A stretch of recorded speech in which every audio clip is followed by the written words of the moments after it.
Hello friends, today I am here to discuss about some of the system call interfaces for process management. Before that, first we see what are system calls and what are they used for.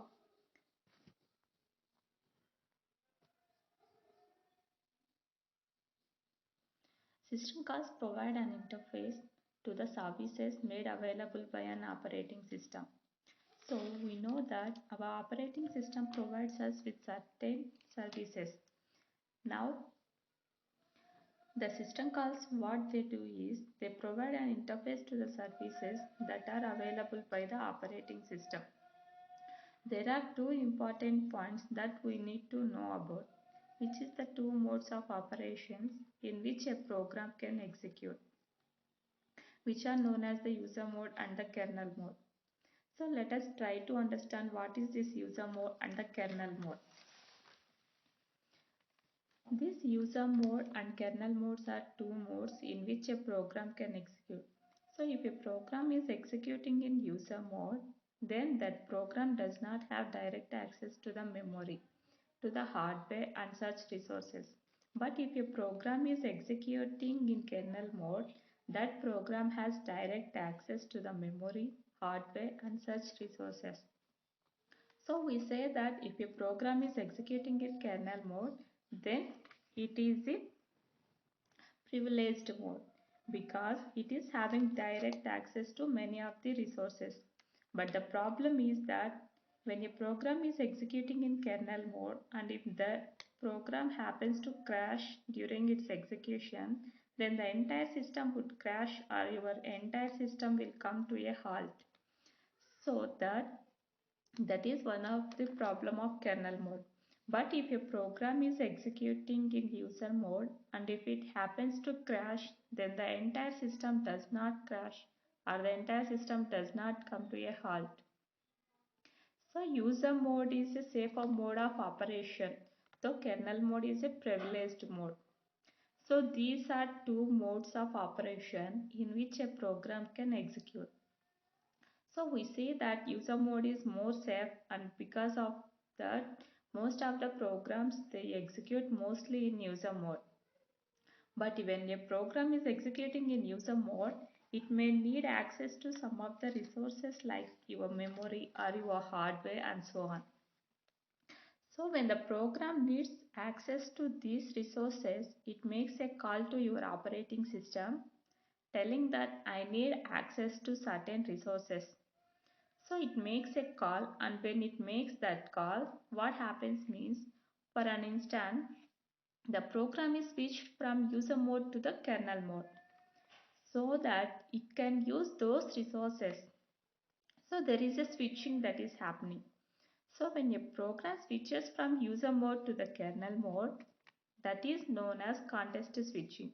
And even when it switches back to user mode from kernel mode, that is also known as context switching.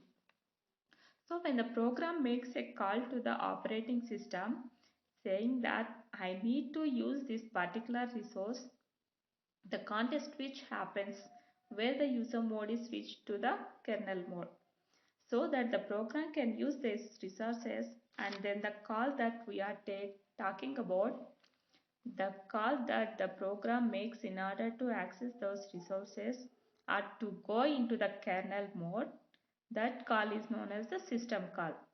So we see that system calls are made by the programs when it needs to access certain resources. So when a program executing in user mode needs to be switched to kernel mode for a particular time, this system call is made. Next, this system calls deals with the process. Before we proceed, let's have a brief look on these concepts: program, process, and relationship between process and program. Next, this program has instructions, global data for doing a task. In a program, the first instruction to be executed. For example, in many programming languages, program starts with the main function. In some languages, the first instruction of the program is the starting instruction. So we can say that the program is a file containing instructions and data, and the first instruction to be executed is identified. Next, process. Process is an entity created by the kernel. Next, process executes a program, and the process has address space in the memory. It has code segments, data segments, stack and control data. The main thing is the process executes a program, and this is the relationship between the process and the program. Here, the program is a file lying on the hard disk, whereas the process is an active entity that reads the program and does the job. Next, system calls for process management in Linux. The following system calls are used for process management in Linux, and we see those. First one, fork. Fork is used to create a new process. Exec. Exec is nothing but to run a new program. Wait. Wait is used to make the process to wait. Exit. Exit is used to terminate the process. And get PID to find the unique process ID. Get PPID, that means it is used to find the parent process ID. Next, before. It is used to create a child process of the calling process. Next, wait PID. It suspends the calling process until a child process ends or is stopped. Now let's see each of them in detail. So coming to the first one, which is fork system call. The fork system call is used to create a separate duplicate process. So whenever a system call,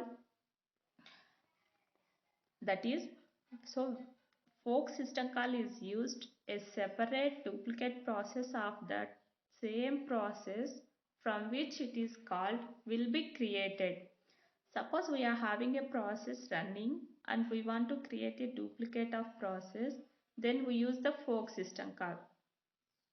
So if we are using a fork system call, a separate duplicate process from which will be exactly the same like the process from which it was called will be created. See, here we can see when the fork system call is called, the parent and the child are having the same program statements. But the only difference is the new process will have a different process ID.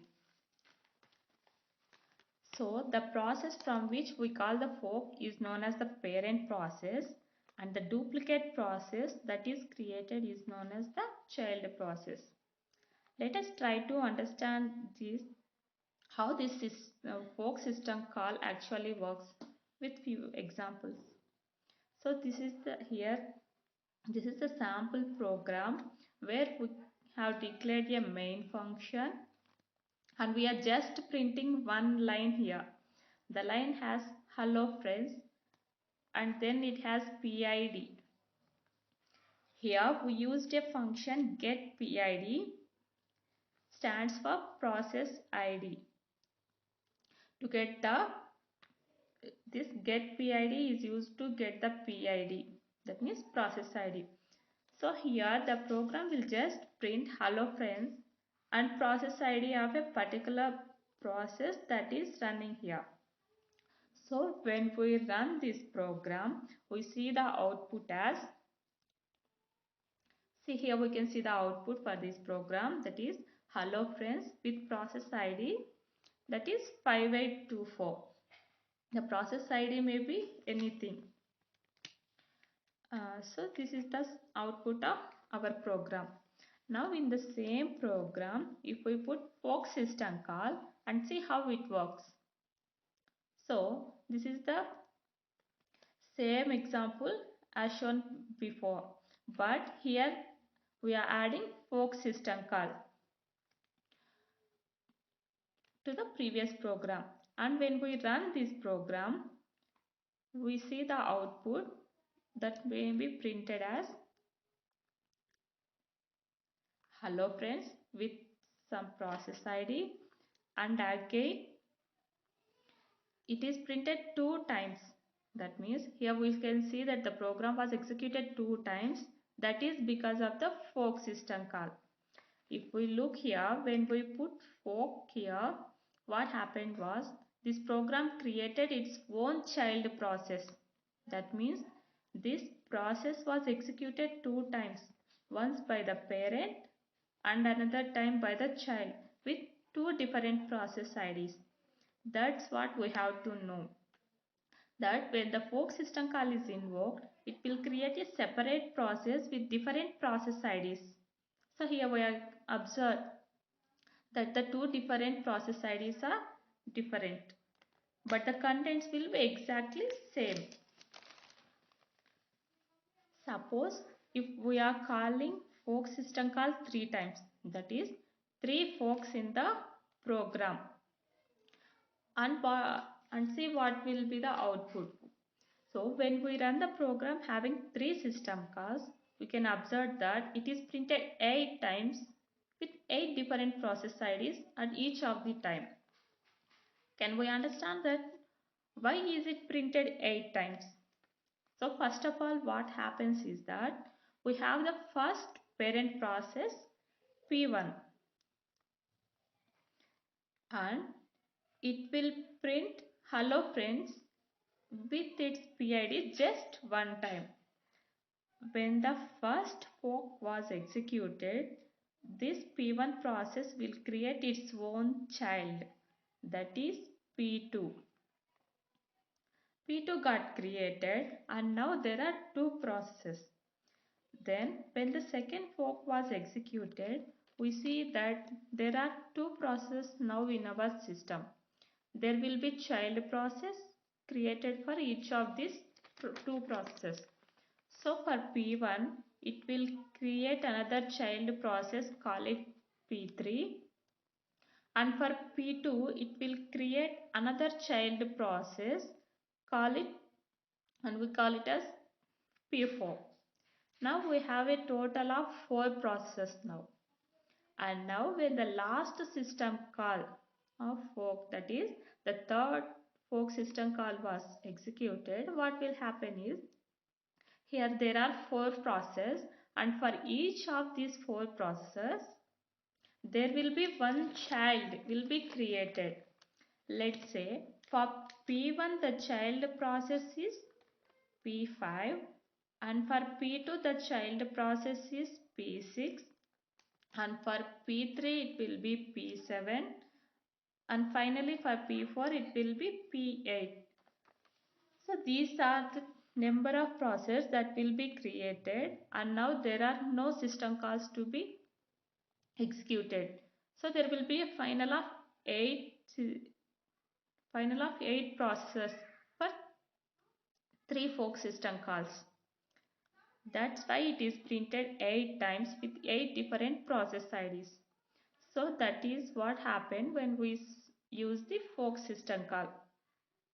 And the formula for number of processes is the total number of processes will be given by the formula 2 power n, and we are using 3 fork system calls here, that is n value is 3, 2 power 3 is nothing but 8.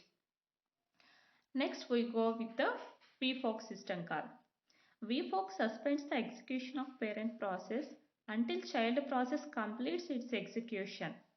So vfork system call is nothing but a system call where the child process are created and the parent process are going to suspend. And the few differences between fork and the vfork system calls are: in a fork, the child and the parent process execute simultaneously, and they have different address spaces, and also it will make any changes. For example, process changing in address space, it is invisible to the parent process because here the child and the parent are having separate address spaces. Whereas in vfork system call, child and process, child and parent process saves some common address spaces, and parent process remains suspended till the child process completes its execution.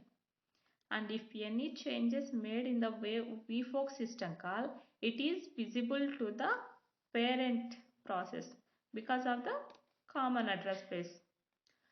vfork system call may be useful in performing sensitive applications, right? That is, vfork system call is used to perform sensitive applications. This is one of the system call which is having same address spaces for both child and parent process. Now let us see how this vfork system call will be implemented. So this is the simple example for vfork implementation. Here all these system calls come under the header file unistd.h. So we are using this header file here.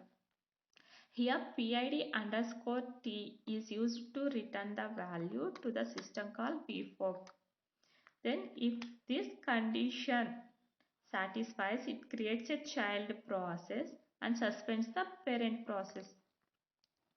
When we run this program, the output will be executed where we can see the child first and the parent second. So if if condition satisfies, a new process, that is child, will be created and the execution of the parent process remaining suspended to the next execution. So this is the execution of vfork system call. So here we can observe that first the child is executed where the parent is suspended, and next after the child is executed, parent will be executed. Now let's go to the next one, that is exec system call.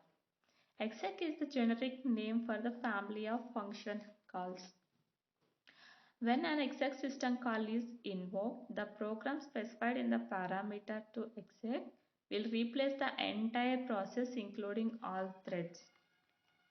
So unlike the fork system call, when you call an exec system call or exec system call is invoked, then we have to pass the parameter into exec system call, which will be another program. So when we pass a program into this exec as a parameter, then that program will replace the entire process from which this exec was called. We can understand in simple terms that exec system call used to replace a process with another process, and there will have the same process ID because we are not creating a new process but we are replacing the existing one. So here we can see that in the given diagram, when we are using the exec system call, the program is replaced with the new process. So the process ID will remain same, but the contents having will be different.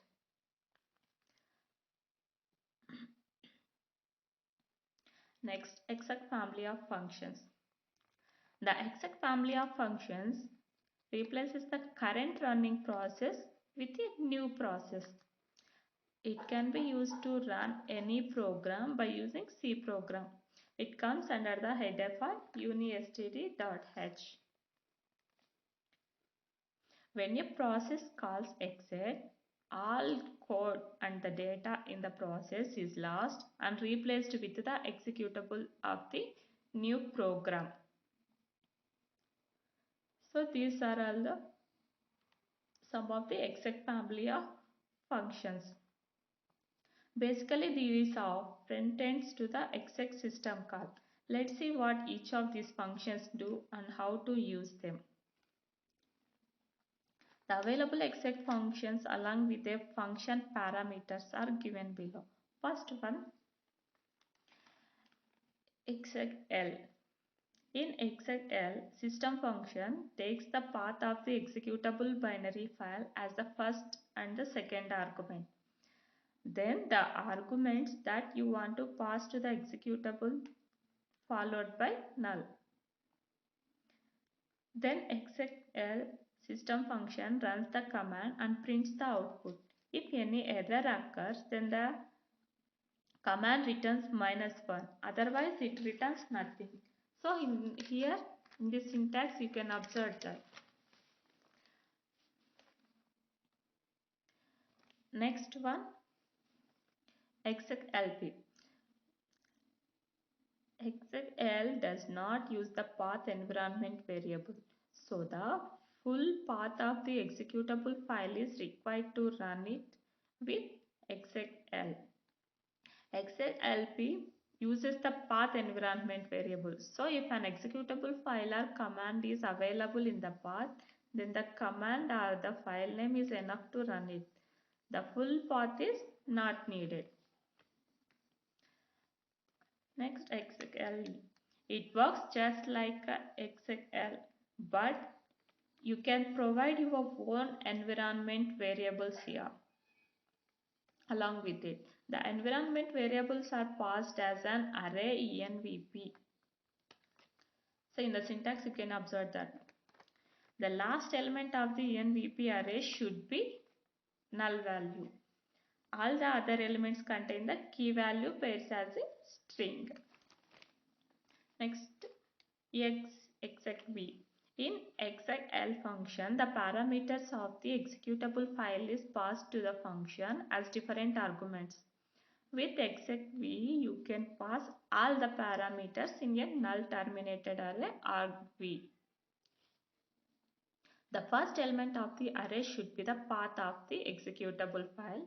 Otherwise, execv function works just as execl function. Next, execvp. It works the same way as the execv only, system function only, but the path environment variable is used here. So the full path of the executable file is not required, just as in execlp. Next one, execv. It is just like execle only. You can provide your own environment variables along with execv. You can also pass arguments as arrays as you did in execv only. These are the exec family of functions along with the syntaxes. Next one is exit system call. The function exit terminates the calling process immediately. That means exit system call is for terminating the child process when it looks for the parent process to resume from the sleep state to the running state. We know that this init is a first process that will not going to exit anywhere, as init will not be called by fork or exec system calls. For all other processes on exit, what will happen? That is, when a exit system call gets executed, these are all the 6 things which occur inside the operating system. Essentially, there would be a decrement in the usage count of all open files. Further, if the usage count goes to 0, then the file is closed. Second, there is a drop in reference for all in-memory inodes. Third, there is a wake-up signal sent to the parent process. Essentially, if the parent state is sleeping, then the parent is made runnable. Why is this needed? Essentially, this is needed because parent may be sleeping due to a wait system call, and therefore making it runnable would ensure that the wait system call becomes unblocked. The fourth point is that the exiting process will make init. We collect that init is the first process ever created by the OS. So the init process is meant to adopt all the children of the exited process, and the exited process is going to be set to a state which is called a zombie state. This setting of state to zombie is used so that the parent process then determines that one of its child process is exiting. So we will see more on the wait system call. And lastly, it is going to force context switch in the scheduler. Next we go with the wait system call. The wait system call suspends execution of the calling process until one of its children terminates. So this wait system call is associated with the parent, whereas the exit system call is associated with the child. The call wait is equivalent to wait PID of -1 ampersand status and 0. So here, when the wait system call is invoked in the parent, it is going to be blocked until one of its child process exits. So if no child exits, then it will continue to be blocked only. On the other hand, if the parent process has no child at all, then it will return with the value -1. If a wait system call is called, then what will happen? Let me see that. So when a wait system call is called, then what will happen means this will be called earlier by the parent process. Then once this wait system call is called, then process P in process table, it will look for the child process. So first of all, wait system call is making the parent process to go to the sleep mode. Once it will wake up from the sleep mode, what will happen? This wait system call will look for process belongs to the process table, and it will look for its child process because it knows the child ID.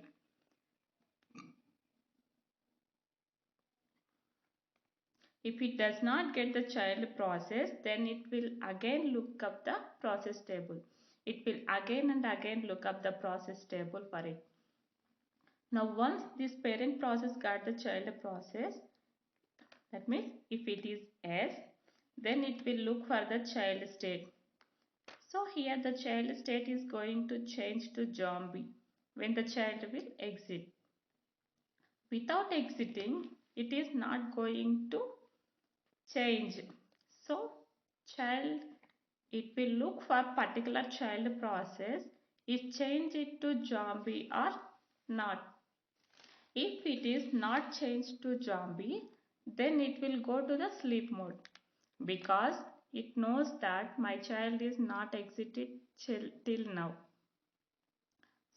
So if it has been exited, that is when the child state has been changed to zombie, then it will deallocate kernel stack and free page directory. Because the kernel state and the page directory are not free, are not deallocated. And then it is going to return PID of that particular child. So that is how this wait system call is going to work. At last it is going to call the child PID and return back to the parent. So it is not like one parent only associated with one child. One parent may be associated with more than one child. So we have to look for all the child to be exited. Then only the parent is allowed to exit the system. Next, the final system call is the wait PID system call. The wait PID system call suspends execution of the calling process until a child specified by PID argument has changed state. By default, wait PID waits only for the terminated children, but this behavior is modifiable via the options argument.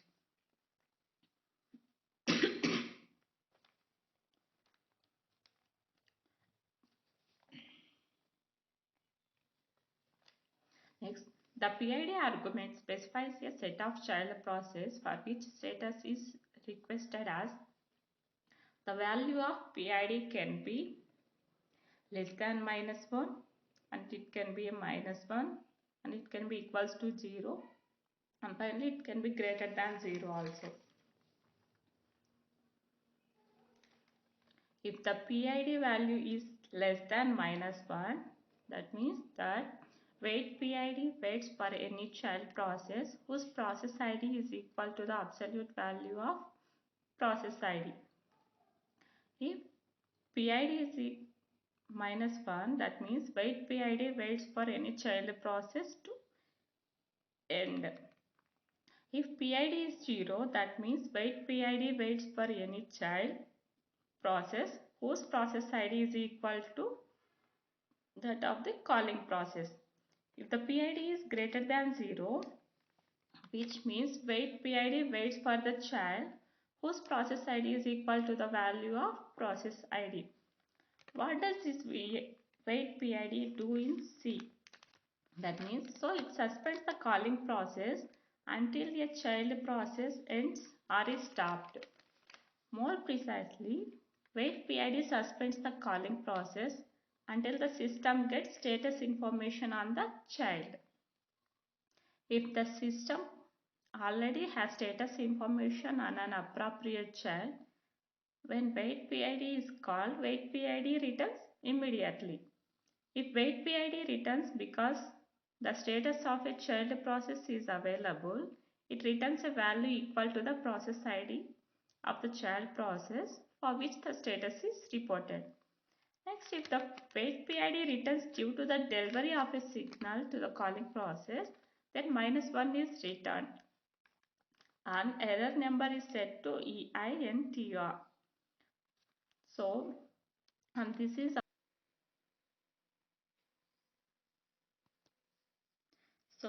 all about the system call interfaces for process management, and hope you all understand about the system call interfaces for process management that are used. And finally, thank you all.